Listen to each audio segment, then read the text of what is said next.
I would like to yield 3 minutes to the gentleman from North Carolina, Mr. Bishop.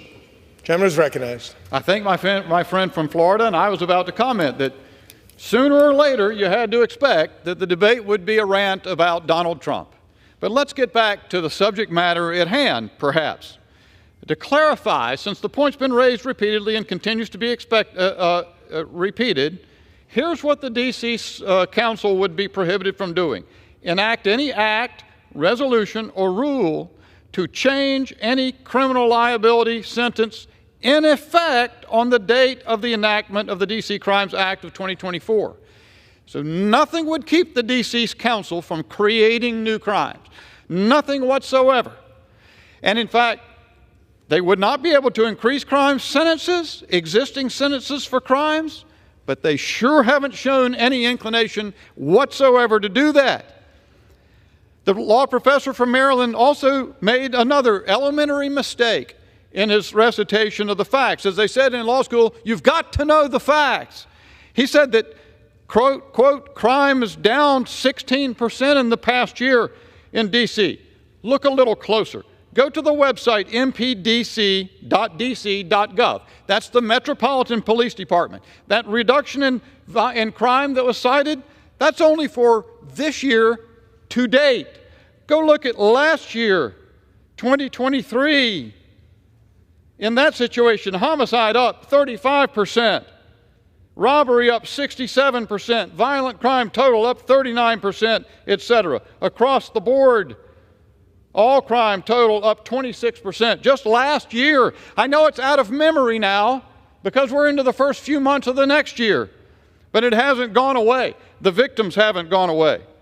And here's what the gentleman from Maryland said, the law professor that Thomas Jefferson would understand.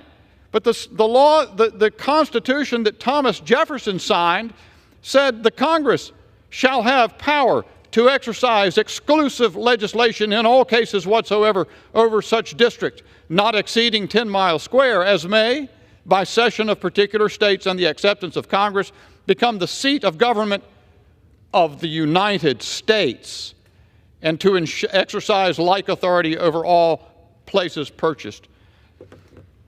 So that's pretty clear. It's not only the question of the interests of the 700,000 roughly D.C. citizens, it is the 19 million Americans who come to this seat of government every year and are threatened by the recklessness of the D.C. Council. And a moment's refresher about how we got to this place. The D.C. Council's radical rewrite of the entire criminal law that was reversed by H.R. Res. 26, in which 31 Democrats voted to disapprove along with the majority. 2 Democrats from my home state, 8 Democrats couldn't bring themselves to vote. The rest of the extreme Democrats voted to stay out of the way, let them do what they wanted to. The Senate voted to disapprove. Another minute? Another minute. Gentleman is recognized. The Senate voted to disapprove, 81-14, and the President of the United States, Joe Biden, faithful Democrat, signed the legislation, even though many extreme Democrats supported the D.C. Council's reckless action. And then the other matter, House Joint Resolution 42, to disapprove the, quote, Comprehensive Policing and Justice Reform Amendment Act of 2022, which Mayor Bowser also vetoed, and they overrode her veto. And they did all kinds of stuff to leave police officers at the tender mercies. They required juries to consider if officers consulted mental health, behavioral health, or social workers before using deadly force. Imposed approval hurdles for the use of riot gear and non-lethal munitions necessary to protect officers. Eliminated officers and union representatives from police complaint boards. Restricted officers from using body cam footage and preparing reports, etc., etc., etc.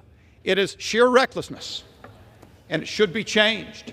And the way to change it is for Congress to take back the authority over criminal sentencing. I yield back. Reserve.